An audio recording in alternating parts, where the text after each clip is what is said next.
Hello, and welcome back to our channel. Today, we're diving into a story that has sparked intense debate across the UK. Recent investigations have revealed surprising details about the private earnings of King Charles and Prince William from their respective estates, stirring public outrage over what many view as a misuse of resources. With eye-opening facts coming to light about profits generated from taxpayer-funded institutions, wind farms, and even honeycomb sales, this controversy is one of the most talked about royal stories of the year. Don't go anywhere, and remember to like, subscribe, and share your thoughts in the comments below. In a recent report, The Sun, along with investigative teams from the Sunday Times and Channel 4's dispatches, brought attention to the substantial revenues King Charles and Prince William earn from their private estates. King Charles, through his Duchy of Lancaster, has reportedly been making millions, while Prince William benefits from the Duchy of Cornwall, each taking advantage of lucrative contracts with taxpayer-funded bodies, charities, and other public institutions. For many, these revelations have raised pressing questions about how the monarchy's private wealth intersects with public resources. The Duchy of Lancaster, established centuries ago, is a private estate under the ownership of the British monarch and provides King Charles with a significant income. According to the investigation, one particularly eye-catching arrangement is a 15-year contract between the Duchy and an NHS hospital trust. This contract has reportedly brought in a staggering £11.4 million, 14 million profit to the king. Furthermore, the Duchy also stands to gain at least £28 million, 34 million from agreements with renewable energy companies for wind farms that utilize Duchy-owned land. In a similar vein, the Duchy of Cornwall, now overseen by Prince William, is reported to have a lucrative 25-year lease agreement with a prison, yielding an anticipated £37 million, $45 million. While the Duchy of Cornwall was traditionally created to support the Prince of Wales, the scale of its current financial arrangements has raised concerns, especially as Prince William prepares to step into a larger role within the monarchy. As part of this investigation, another surprising detail emerged. King Charles's estates are profiting from the sale of honeycomb produced on royal grounds. The royal estate sells this honeycomb at the steep price of £14.95 for just 170 grams. To put this into perspective, many online retailers offer 300-gram pieces of honeycomb for only £7.95, making the royal product nearly twice as expensive. The premium price tag has stirred further backlash, with some questioning why the monarchy charges such high prices for what some consider a luxury item.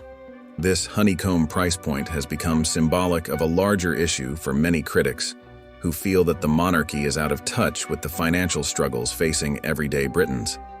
As the cost of living crisis continues to impact households across the UK, the sight of royal-branded honeycomb selling at a premium has sparked questions about the monarchy's sensitivity to the financial realities of the people. News of these financial details quickly went viral, prompting an avalanche of criticism across social media platforms. Many voiced their frustration, arguing that the monarchy's use of public resources for private profit is both inappropriate and insensitive. On X, formerly Twitter, one user expressed outrage, saying, "Why on earth would anyone sing the national anthem, God Save the King, when King Charles and his son, Prince William, are bleeding the country dry?" The sentiment resonated widely, with similar comments appearing across platforms from users questioning the value the monarchy brings to everyday Britons. Another comment on X praised Scottish politicians who have opted not to sing the national anthem, interpreting it as a stance against royal financial practices. Additionally, a user pointed out the fees that King Charles reportedly charges to wind farms operating in UK waters, commenting, "Reminder that King Charles owns all the sea in the UK and charges wind farms more than £200 million a year to rent the worthless sea they stand on. These charges are added straight onto your bills." This revelation has struck a nerve with many UK residents already grappling with high energy bills. The impact of these charges, according to critics, ultimately falls on the public, as companies may pass these costs on to consumers. This claim has sparked renewed calls for transparency regarding how royal estates manage their financial dealings, especially when public resources are involved. A major concern raised by the public involves the ethics of profiting from contracts with taxpayer-funded institutions, particularly when it comes to essential services like healthcare. The fact that the Duchy of Lancaster, owned by King Charles, has secured a lucrative contract with an NHS hospital trust has left many questioning the appropriateness of such a partnership. The NHS, a cherished institution in the UK, has long struggled with funding issues, leading some to argue that profits from this sector should not be diverted into the private coffers of the royal family. Another ethical debate has arisen around Prince William's Duchy of Cornwall contract with a prison.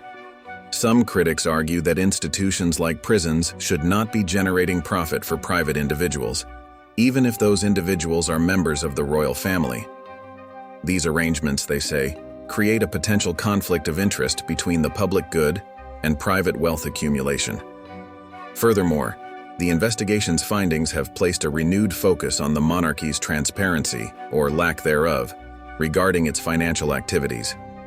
With many Britons already skeptical of the monarchy's role and cost, these revelations could fuel calls for increased scrutiny or even reform. Some royal watchers argue that the lack of a clear response from Buckingham Palace regarding the private earnings of King Charles and Prince William only exacerbates public frustration. Interestingly, alongside criticism of the monarchy itself, the British press has also faced backlash. Some social media users accused the press of deliberately downplaying these revelations in favor of more favorable coverage of King Charles and Prince William. Critics claim that the press is painting a positive image of the monarchy while glossing over potentially controversial details about royal wealth and private profits. These accusations highlight a growing sentiment among some Britons that the media may play a role in shaping public opinion about the monarchy. As one user on X put it, the British press is busy distracting the public with fluff pieces about royal engagements while ignoring the real issues that need addressing. This critique of the media has added another layer to the controversy, with some calling for more rigorous reporting on the monarchy's financial dealings. These recent findings could have lasting implications for the monarchy's relationship with the public. As public awareness grows, so too does the call for accountability. Critics argue that the monarchy's financial independence, though historically respected, now warrants greater transparency, especially when taxpayer-funded institutions and public lands are involved. With Prince William openly discussing his plans to modernize the monarchy, these revelations could influence the future path he takes. Many expect that he may face increased pressure to adopt policies that address public concerns over the monarchy's private wealth. Observers are curious to see how William's approach will differ from his father's, especially with public sentiment appearing more sensitive to financial transparency and ethical concerns. Some royal experts suggest that the best path forward for the monarchy is to adopt a more transparent approach to its finances, one that better reflects the expectations of a modern public.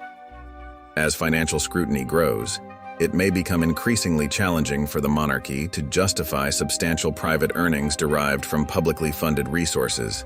What are your thoughts on King Charles and Prince William's private earnings from their estates? Do you believe that the monarchy should be more transparent about its finances? Or do you think these earnings are simply part of a long-standing tradition?